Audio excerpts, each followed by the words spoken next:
Hi, I'm Principal Don Wright. Welcome to McCorkle Middle School. McCorkle's pretty much like any other middle school in Texas.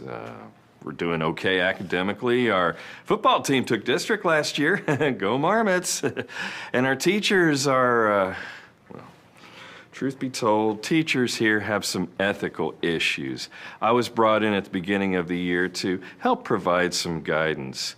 And even though only 1% of Texas teachers are charged with ethics violations in a year, I'm beginning to think they're all here. Mr. Dill, remember what we talked about? No hugging.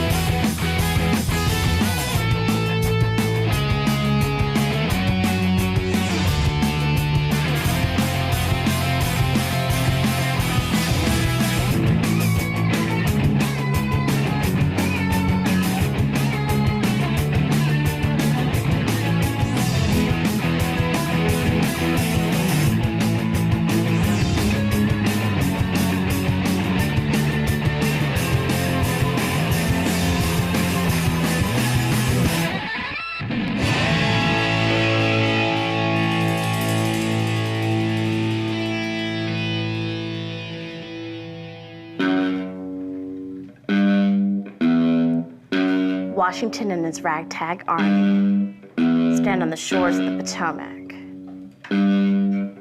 It's freezing. Their clothes are torn and threadbare. Hunger gnaws at their stomachs. The future looks as bleak as that December sky. But one thing keeps them going: the desire to live free. So they suck up their courage, climb into their little boats, and paddle across the icy river. Your assignment for next week is to write the lyrics to a heavy metal rock song about what happens next. The Battle of Trenton.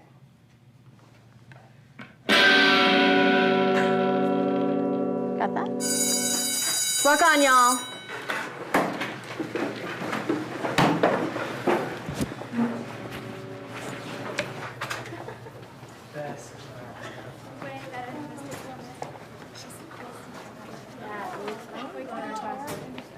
Miss Vasquez is so cool. Yeah, I wonder what heavy metal sounds like on a flute. Yes, that is more like it, people. Music to my ears. Lila, can you stick around for a second? Just keep practicing. Look at that sheet work. Keep on working those scales. We'll catch you later. Lila, I just want to say how impressed I am with your playing lately. You've really been making an effort to improve, and it really shows. Thank you. I'd say that you're becoming one of the most talented flute players I've worked with. Wow, really? Thank you. I'm very, very impressed with you. Thanks. I'm really looking forward to the UIL competition on Saturday. Me too. I'm just a little nervous. No, don't be nervous. You can sit with me on the ride over. I'll help you settle those butterflies in your stomach, right? Okay, thanks. Yeah. Okay. I've always liked Mr. Richmond. He's really nice, and he's always encouraged me. Jenna thinks he has a crush on me, but that's ridiculous. I mean, he's married. Lila's a great girl, a real talent. She's just got so much potential. I don't know if Lila sees it, but Mr. Ridgemont is definitely coming on to her.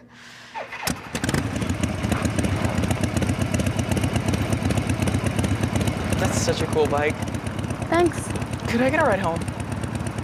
I missed the bus. I don't live far. All right, get on.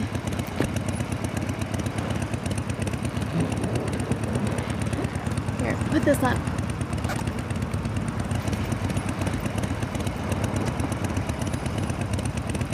You're gonna have to hold on tighter than that.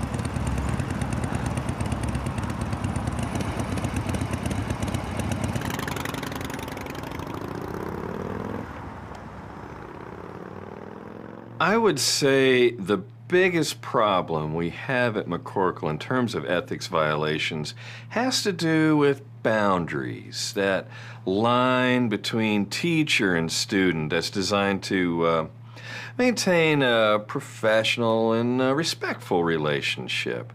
Now, some teachers knowingly cross that line. Others just kind of slide across without realizing what's happening. This is from the band trip we took to South Padre Island last year. I brought my family along.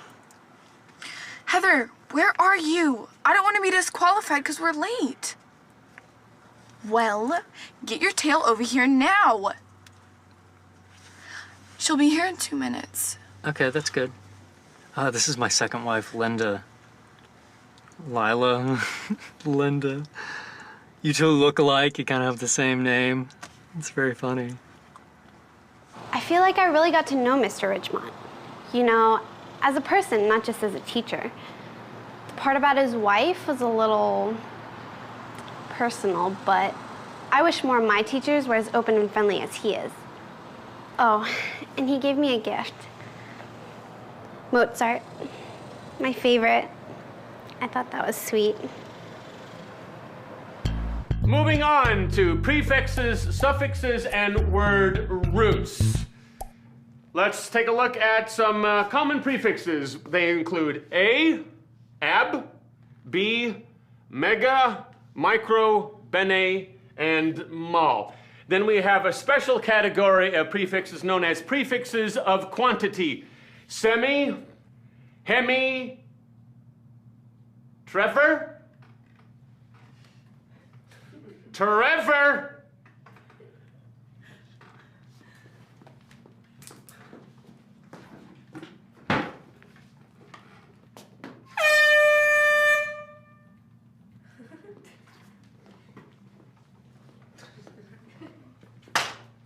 Trevor. Name me two prefixes of quantity now. Exactly, outside. Mostly I just try to get through the day without throttling one of them. They could really test you, you know? And you're not supposed to touch them. So I've got to use creative ways to get their attention and provide a consequence. Like the air horn. Although occasionally some of the other teachers do complain.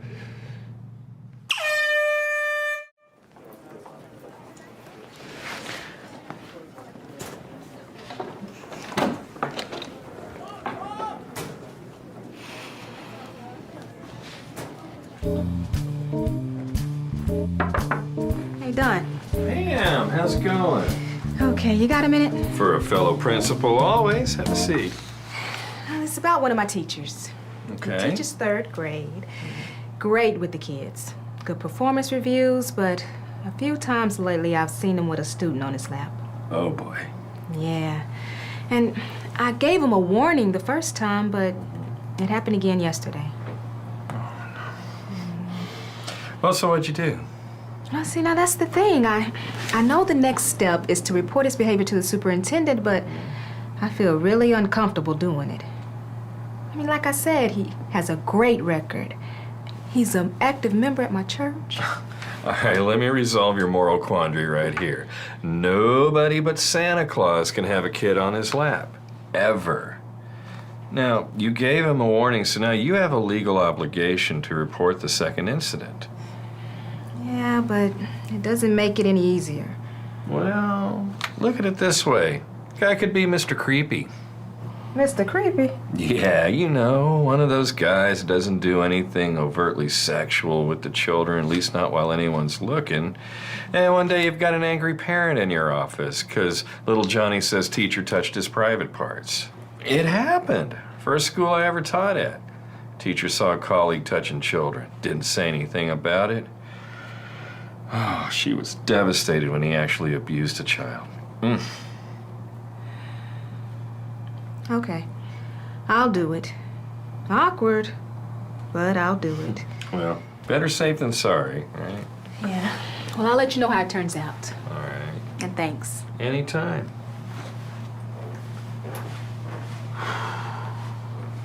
mercy. Mr. Creepy gives me the creeps. You know what else gives me the creeps?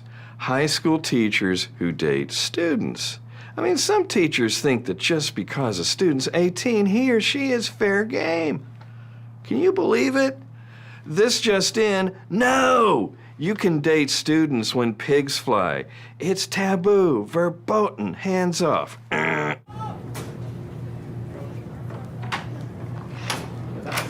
Barney, seriously? Weird. Oh my god. Oh, look. There goes Lila and Mr. Ridgemont. They're practically a couple. What do you mean? Haven't you noticed? They're together every chance they get. Yeah. I never thought about it before, but after Jenna pointed it out, it's so obvious that Mr. Ridgemont and Lila are involved. I asked my mom if I should tell anyone. Lila's mother and I have been friends for years. Well, not friends really, but I've seen her at charity events. I felt it was my responsibility to tell her. I mean, if it were my daughter, I would hope that someone would tell me.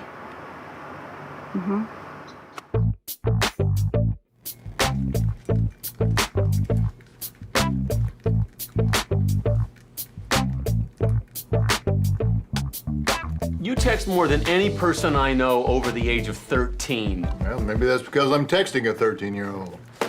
What? I would never text a student. That's because you don't know how. Every time you text a student, it's like a bullet that can come back and maim you. You need a firewall between you and those little ferrets, trust me. I don't know. You can learn a lot by texting students. For instance, hey, Ridgemont, what's up with you and Lila? Wait, what? Texts are flying about you and your favorite little flute player. Seems like you two have your own little private duet going.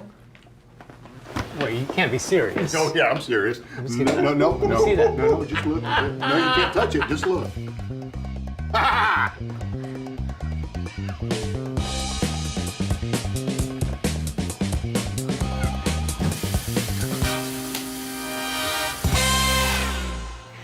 Mr. Ridgemont has been hitting on my daughter. Is that what she told you? No, but I found this. It was a gift.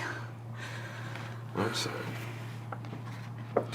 Lila, it's a pleasure to have a student of your talent in the band. You always brighten my day. Keep up the good work, Mr. Ridgemont. Well, he did cross a line here. We don't condone giving students gifts, but still, I don't see where there's a... Oh, please! He's been putting the moves on her, and everyone in town knows about it except you.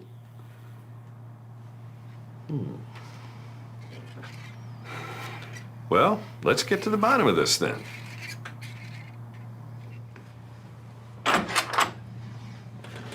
Lila, could you come in here, please? Have a seat.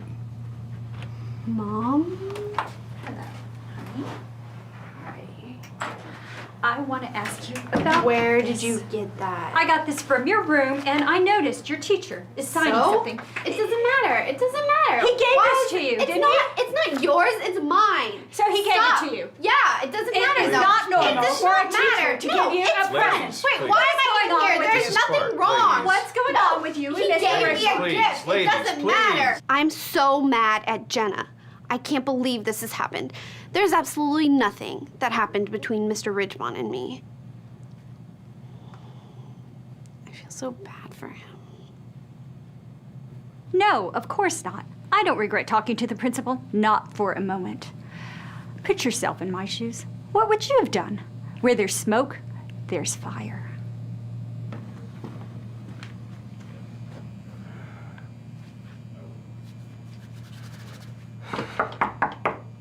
Come in. Mr. Ridgemont. Of course it's embarrassing. And it's outrageous. I mean, what if my wife had gotten wind of this or something? Hey, honey, what a surprise seeing you here. At school. Well, Mrs. been an interesting week. As part of our ongoing refresher course on teacher ethics, we're going to review the key points of teacher-student boundaries. And to help us do that, I have an excellent film that I stumbled across in the library. The library? You mean the museum? The film was produced in the 1950s, but the content is still applicable to today's classroom.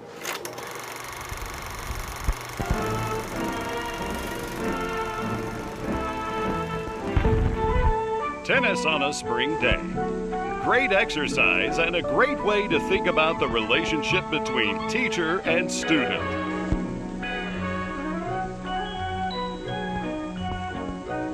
The teacher volleys information and wisdom to the student. The student volleys back questions and ultimately knowledge.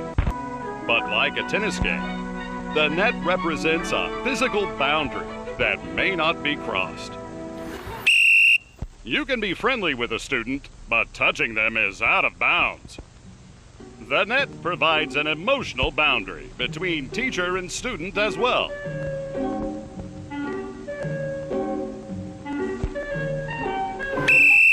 Watch it, mister. Tame your thoughts. Even thinking about flirting with your students is unsportsmanlike conduct.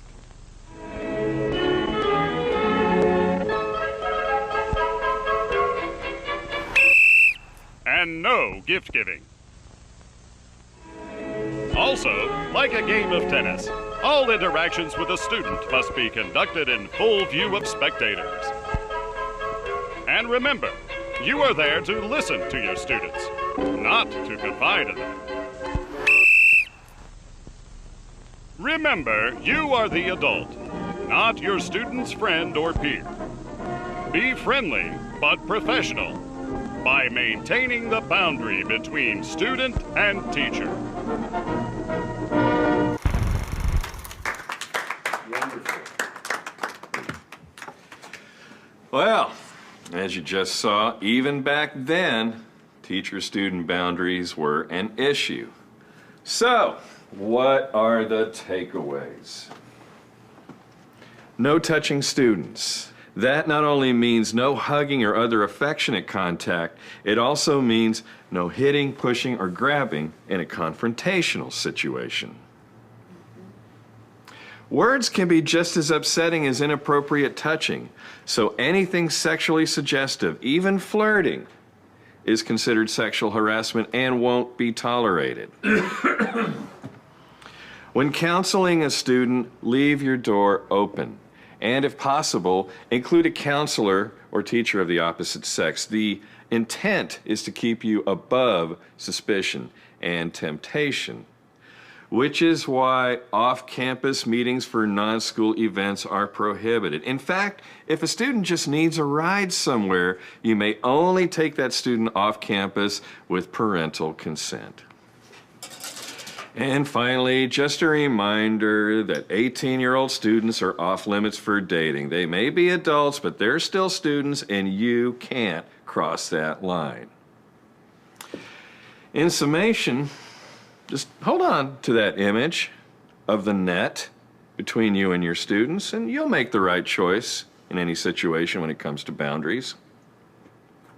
Unless there are any questions. Class dismissed.